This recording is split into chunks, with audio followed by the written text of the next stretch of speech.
Señores ministros de la Corte, señores gobernadores, señores diputados y senadores nacionales, presidentes y dignatarios extranjeros, argentinos. Hoy comienza una nueva era en Argentina. Hoy damos por terminada una larga y triste historia de decadencia y declive y comenzamos el camino de la reconstrucción de nuestro país.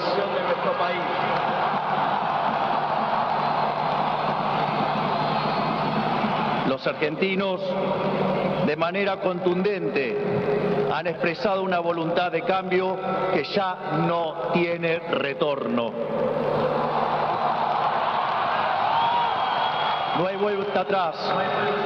Hoy enterramos décadas de fracaso, peleas intestinas y disputas sin sentido. Peleas que lo único que han logrado es destruir nuestro querido país y dejarnos en la ruina. Hoy comienza una nueva era en Argentina, una era de paz y prosperidad, una era de crecimiento y desarrollo, una era de libertad y progreso. Hace 200 años, un grupo de ciudadanos argentinos reunidos en San Miguel de Tucumán le dijeron al mundo que las Provincias Unidas del Río de la Plata no eran más una colonia española y que a partir de ese histórico momento seríamos una nación libre y soberana. Durante décadas nos enfrentamos en disputas internas acerca de cuál debía ser la forma institucional que nuestro país necesitaba. En 1853, luego de 40 años de haber declarado la independencia, bajo el auspicio de un pequeño grupo de jóvenes idealistas que hoy conocemos como la generación del 37, decidimos como pueblo abrazar las ideas de la libertad.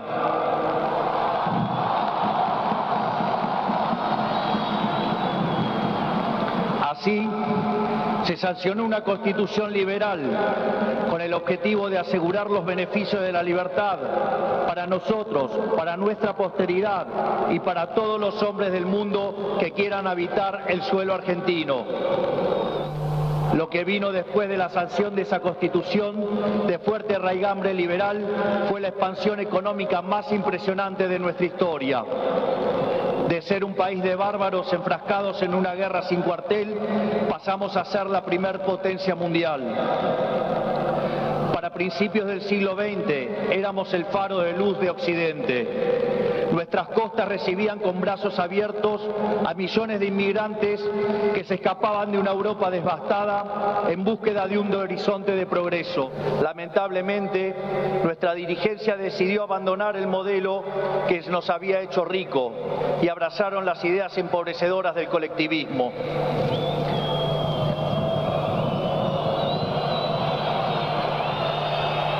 Durante más de 100 años, los políticos han insistido en defender un modelo que lo único que genera es pobreza, estancamiento y miseria.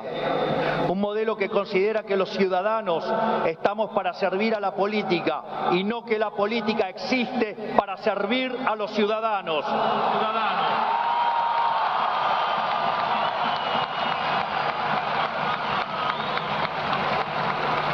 Un modelo que considera que la tarea de un político es dirigir la vida de los individuos en todos los ámbitos y esferas posibles. Un modelo que considera al Estado como un botín de guerra que hay que repartir entre los amigos.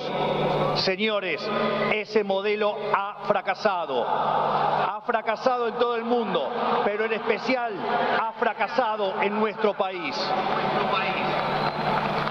Así como la caída del muro de Berlín marcó el final de una época trágica para el mundo, estas elecciones han marcado el punto de quiebre de nuestra historia.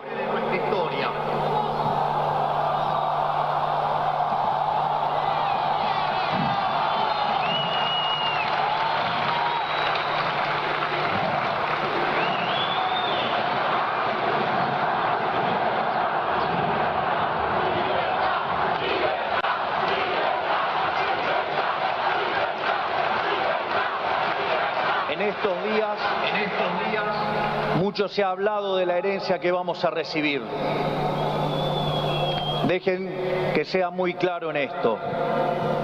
Ningún gobierno ha recibido una herencia peor que la que estamos recibiendo nosotros.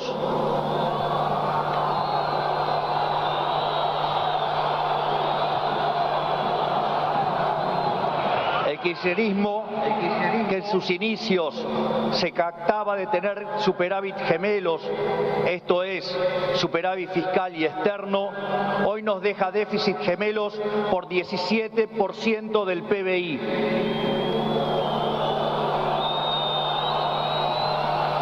A su vez, de esos 17 puntos del PBI, 15 corresponden al déficit consolidado entre el Tesoro y el Banco Central. Por lo tanto, no existe solución viable en la que se evite atacar al déficit fiscal. Al mismo tiempo, de esos 15 puntos de déficit fiscal, 5 corresponden al Tesoro Nacional y 10 al Banco Central, por lo que la solución implica, por un lado, un ajuste fiscal en el sector público nacional de 5 puntos del PBI, que a diferencia del pasado caerá casi totalmente sobre el Estado y no sobre el sector privado.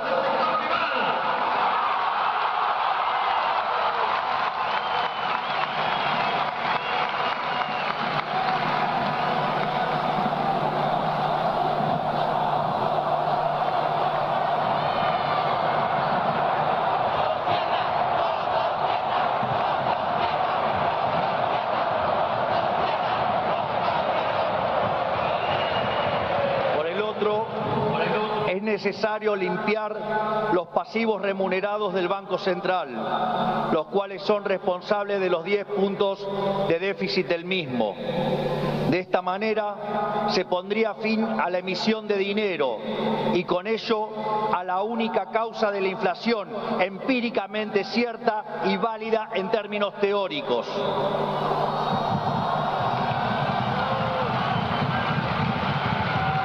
Sin embargo, dado que la política monetaria actúa con un rezago que oscila entre 18 a 24 meses, aun cuando hoy dejemos de emitir dinero, seguiremos pagando los costos del desmadre monetario del gobierno saliente. Haber emitido por 20 puntos del PBI como se hizo en el gobierno saliente no es gratis. Lo vamos a pagar en inflación. A su vez, el cepo cambiario, otra herencia de este gobierno,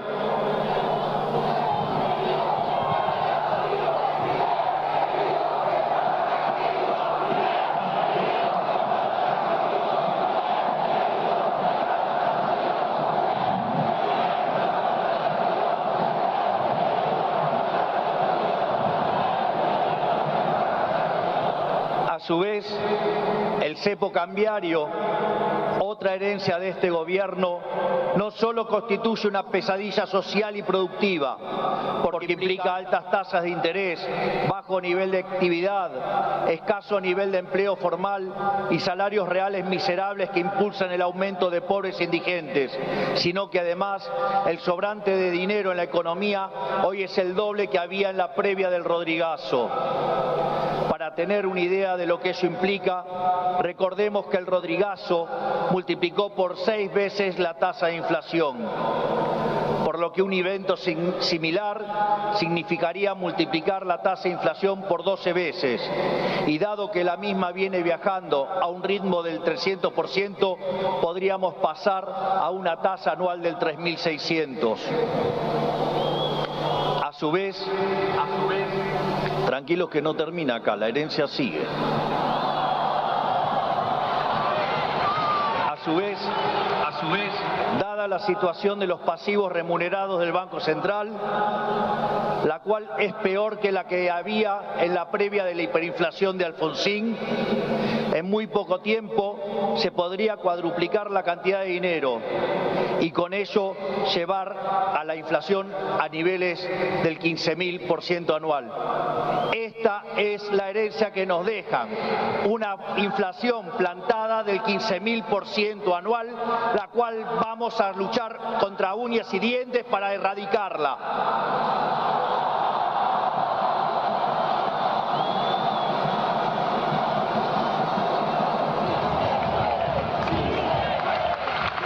Es más, este número que parece un disparate, quiero que sepan que implica una inflación del 52% mensual, mientras que hoy mismo ya viaja a un ritmo, de acuerdo a estimaciones privadas, que oscilan entre el 20 y el 40% mensual para los meses entre diciembre y febrero.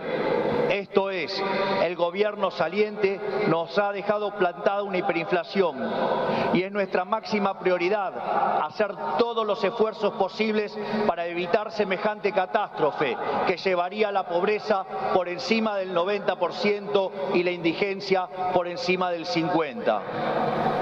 En consecuencia, no hay solución alternativa al ajuste. Por otra parte, la herencia no termina ahí, ya que los desequilibrios en tarifas son soles equiparables al desastre que dejó el kirchnerismo en el año 2015. En el plano cambiario, la brecha oscila entre el 150 y 200%, niveles también similares a los que teníamos en el Rodrigazo. A su vez, la deuda con importadores supera los 30.000 millones de dólares y las utilidades retenidas a las empresas extranjeras alcanzan los 10.000 millones de dólares. La deuda del Banco Central e YPF suman 25.000 millones de dólares y la deuda del Tesoro pendiente suma unos 35.000 millones de dólares adicionales. Esto es, la bomba en términos de deuda asciende a 100.000 millones de dólares que habrá que sumar a los cerca de 420.000 millones de dólares de deuda ya existente. Naturalmente, a estos problemas hay que sumarle también los vencimientos de deuda de este año, donde los vencimientos de deudas en pesos son equivalentes a 90.000 millones de dólares y 25.000 millones de dólares en moneda extranjera con organismos multilaterales de crédito. Sin embargo, con mercados financieros cerrados y el acuerdo con el FMI caído por los brutales incumplimientos del gobierno saliente, el rollover de deuda es por demás desafiante aún para el mítico cíclope. Como si todo esto fuera poco, esto transcurre en una economía que no crece desde el año 2011. Y en línea a lo anterior, el empleo formal en el sector privado se mantiene estancado en 6 millones de puestos de trabajo, llegando a la locura que el mismo es superado en un 33% por el empleo informal.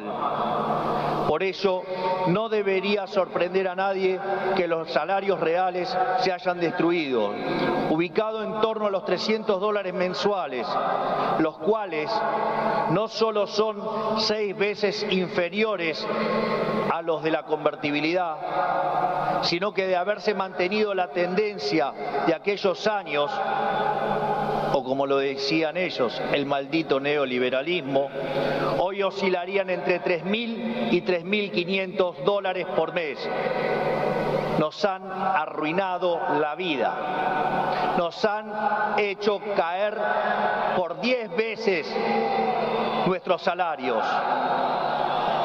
Por lo tanto, tampoco nos debería sorprender que el populismo nos esté dejando 45% de pobres y 10% de indigentes. Luego de dicho cuadro de situación, que a todas luces parece irremontable, debe quedar claro que no hay alternativa posible al ajuste. Tampoco hay lugar a la discusión entre shock y gradualismo. En primer lugar, porque desde el punto de vista empírico, todos los programas gradualistas terminaron mal, mientras que todos los programas de shock, salvo el de 1959, fueron exitosos. En segundo lugar, porque desde el punto de vista teórico, si un país carece de reputación, como lamentablemente es el caso de Argentina, los empresarios no invertirán hasta que vean el ajuste fiscal, haciendo que el mismo sea recesivo.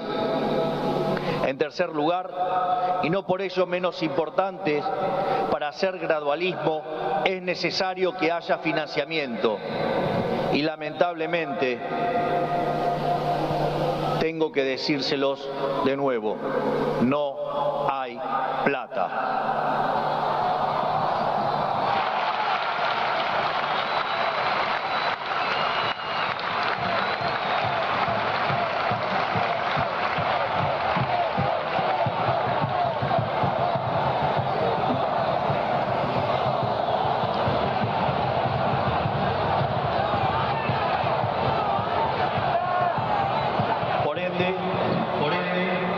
La conclusión es que no hay alternativa al ajuste y no hay alternativa al shock.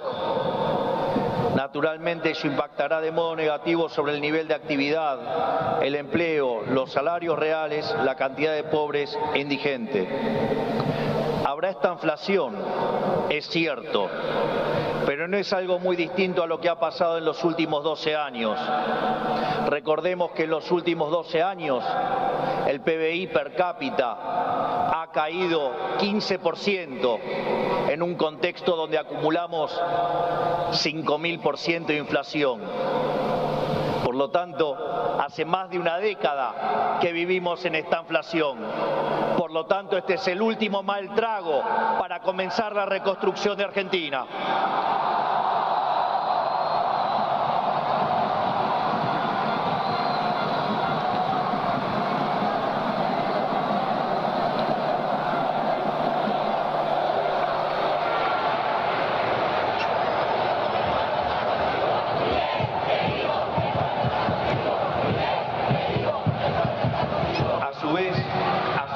Luego del reacomodamiento macro que vamos a impulsar, el cual será menos doloroso cuanto mayor sea la caída del riesgo país y cuanto mejor sea nuestra contención desde el Ministerio de Capital Humano, la situación comenzará a mejorar. Esto es, habrá luz al final del camino.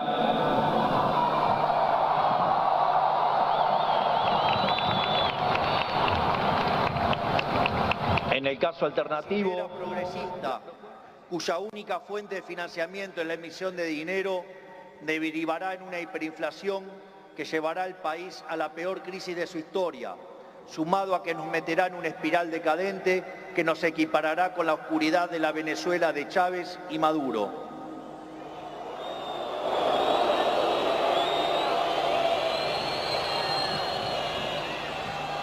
Por lo tanto, luego de semejante cuadro de situación, no pueden quedar dudas que la única oposición posible es el ajuste, un ajuste ordenado y que caiga con toda su fuerza sobre el Estado y no sobre el sector privado.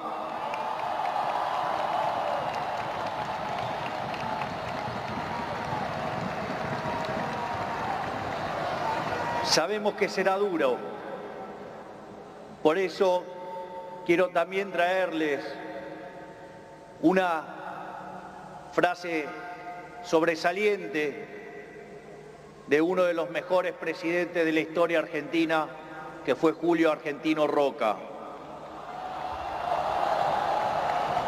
Nada grande, nada estable y duradero se conquista en el mundo cuando se trata de la libertad de los hombres y del engrandecimiento de los pueblos, si no es a costa de supremos esfuerzos y dolorosos sacrificios.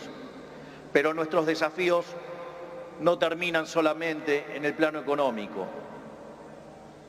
El nivel de deterioro de nuestro país es tal que abarca todas las esferas de la vida en comunidad. En materia de seguridad, Argentina se ha convertido en un baño de sangre. Los delincuentes caminan libres mientras los argentinos de bien se encierran tras las rejas. El narcotráfico se apoderó lentamente de nuestras calles, a punto tal que una de las ciudades más importantes de nuestro país ha sido secuestrada por los narcos y la violencia. Nuestras fuerzas de seguridad han sido humilladas y maltratadas durante décadas. Han sido abandonados por una clase política que le ha dado la espalda a quienes nos cuidan. La anomia es tal que solo el 3% de los delitos son condenados. Se acabó con el siga-siga de los delincuentes.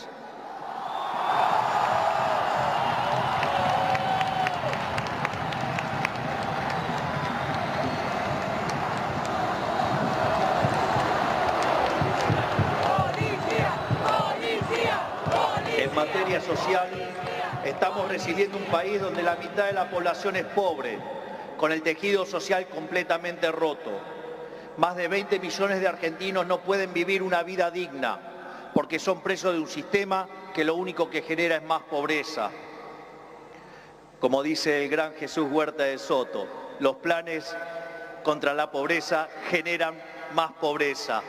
La única forma de salir de la pobreza es con más libertad.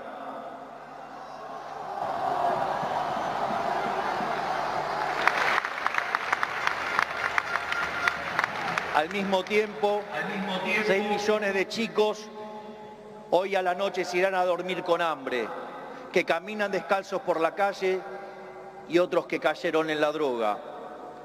Lo mismo ocurre en materia educativa. Para que tengan idea del deterioro que vivimos, solo el 16% de nuestros chicos se reciben en tiempo y forma en la escuela. Solo el 16%.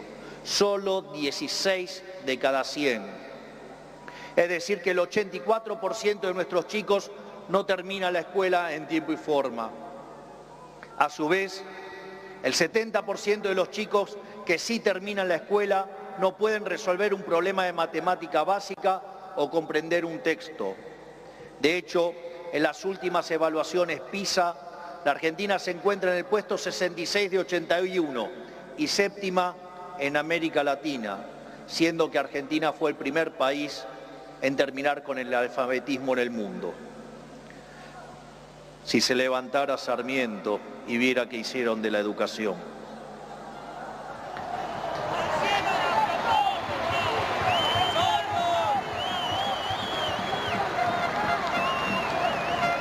En materia de salud, el sistema se encuentra completamente colapsado. Los hospitales están destruidos, los médicos cobran miseria y los argentinos no tienen acceso a salud básica. Tan es así que durante la pandemia, si los argentinos hubiéramos hecho las cosas como la media de los países del mundo, hubiéramos tenido 30.000 muertos. Pero gracias al Estado Te Cuida y su ineficiencia, 130.000 argentinos perdieron la vida.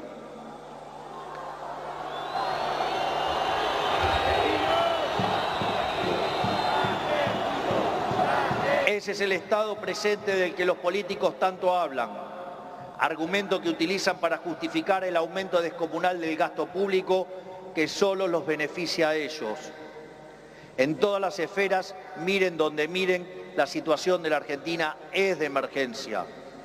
Si miramos la infraestructura de nuestro país, la situación es la misma. Solo el 16% de nuestras rutas se encuentran asfaltadas y solo el 11% se encuentra en buen estado. Por eso, no es casualidad que mueran cerca de 15.000 argentinos por año en accidentes de tránsito. Lo que quiero graficar con todo esto es que la situación de la Argentina es crítica y de emergencia. No tenemos alternativas y tampoco tenemos tiempo. No tenemos margen para discusiones estériles. Nuestro país exige acción y una acción inmediata. La clase política deja un país al borde de la crisis más profunda de nuestra historia. Cada uno de ellos tendrá que hacerse cargo de su propia responsabilidad. No es tarea mía señalarlos. No buscamos ni deseamos las duras decisiones que habrá que tomar en las próximas semanas, pero lamentablemente no nos han dejado opción. Sin embargo, nuestro compromiso con los argentinos es inalterable. Vamos a tomar todas las decisiones necesarias para arreglar el problema que causaron 100 años de despilfarro de la clase política, aun cuando al principio sea duro.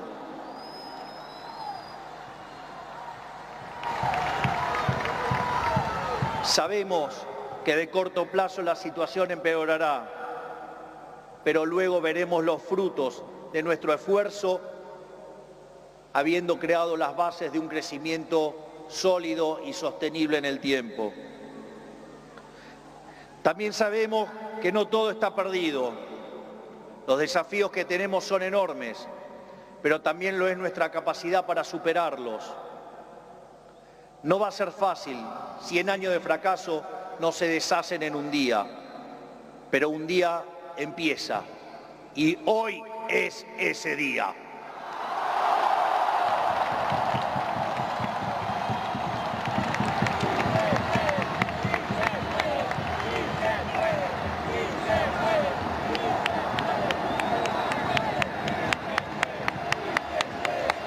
Hoy empezamos a desandar el camino de la decadencia y comenzamos a transitar el camino de la prosperidad. Tenemos todos para ser el país que siempre soñamos. Tenemos los recursos, tenemos la gente, tenemos la creatividad y, mucho más importante, tenemos la resiliencia para salir adelante. Hoy volvemos a abrazar las ideas de la libertad, esas ideas que se resumen en la definición del liberalismo de nuestro máximo prócer de las ideas de la libertad, el profesor Alberto Venegas Lynch, hijo, que dice: el liberalismo es el respeto irrestricto del proyecto de vida del prójimo, basado en el principio de no agresión, en defensa del derecho a la vida, a la libertad y a la propiedad, cuyas instituciones fundamentales son la propiedad privada, los mercados libres de intervención estatal, la libre competencia, la división del trabajo y la cooperación social. En esa frase de 57 palabras está resumida la esencia del nuevo contrato social que eligieron los argentinos.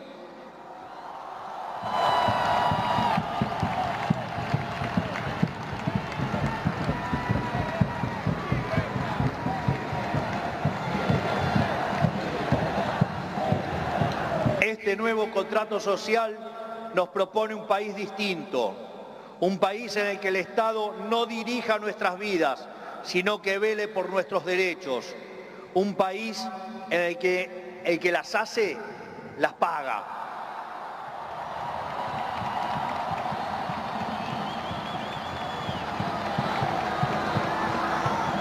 Un país en el que quien corta la calle violando los derechos de sus conciudadanos no recibe la asistencia de la sociedad.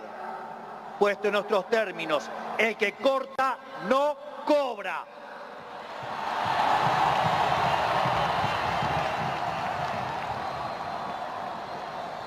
Un país que dentro de la ley permite todo, pero fuera de la ley no permite nada. Un país que contiene a quienes lo necesitan, pero no se deja extorsionar por aquellos que utilizan a quienes menos tienen para enriquecerse a ellos mismos.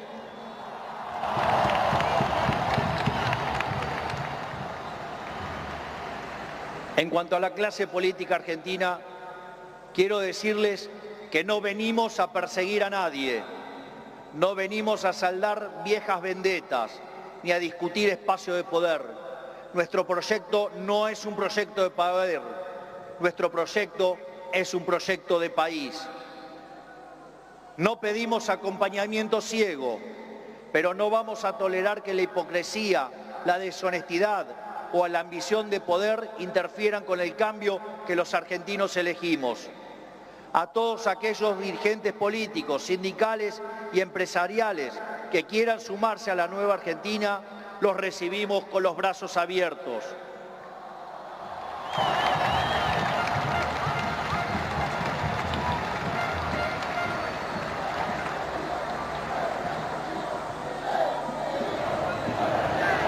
Así, no importa de dónde venga, no importa qué hayan hecho antes, lo único que importa es hacia dónde quieren ir.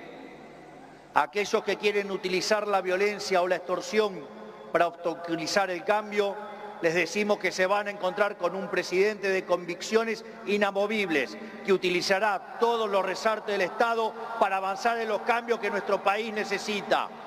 No vamos a claudicar, no vamos a retroceder, no nos vamos a rendir. Vamos a avanzar con los cambios que el país necesita, porque estamos seguros que abrazar las ideas de la libertad es la única manera en la que podremos salir del pozo en el que nos han metido.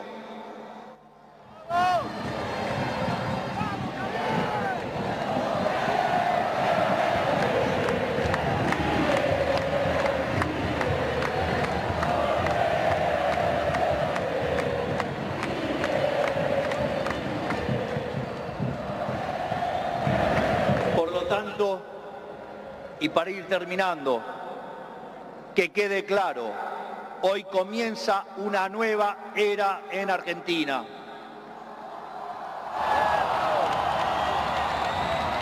El desafío que tenemos por delante es titánico, pero la verdadera fortaleza de un pueblo se mide en cómo enfrenta los desafíos cuando se presentan.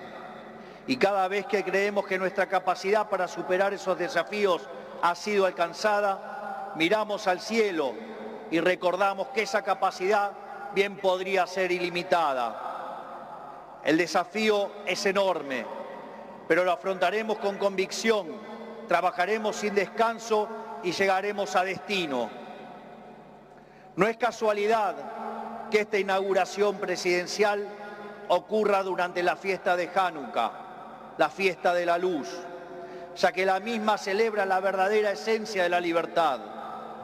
La guerra de los macabeos es el símbolo del triunfo de los débiles por sobre los poderosos, de los pocos por sobre los muchos, de la luz por sobre la oscuridad, y sobre todas las cosas, de la verdad por sobre la mentira. Porque ustedes saben que prefiero decirles una verdad incómoda antes que una mentira confortable.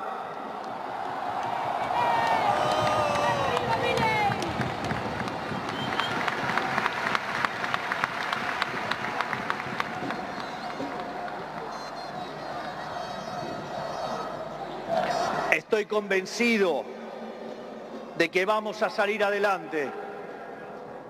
Recuerdo cuando hace 2 años, junto a la doctora Villarruel, hoy vicepresidente de la Nación, ingresamos a esta casa como diputados. Recuerdo que en una entrevista me habían dicho: pero si ustedes son 2 en 257, no van a poder hacer nada. Y también recuerdo que ese día la respuesta fue una cita del libro de Macabeos 3:19, que dice que la victoria en la batalla no depende de la cantidad de soldados, sino de las fuerzas que vienen del cielo.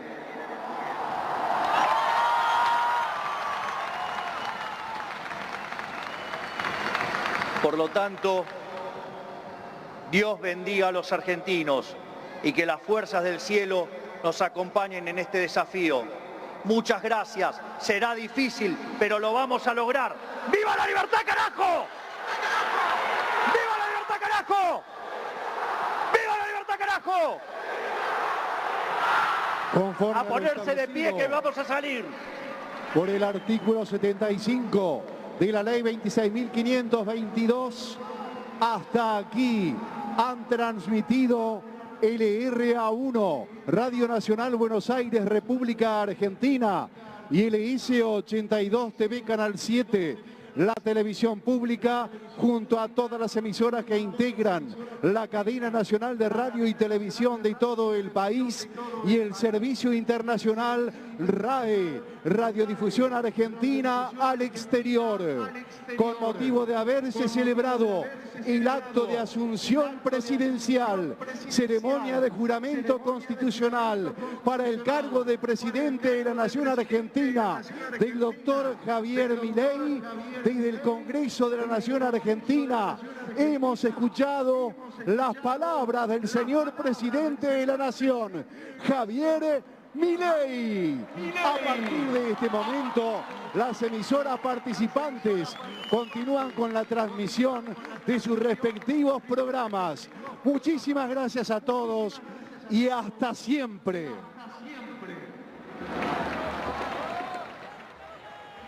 Puede haber un balance primero del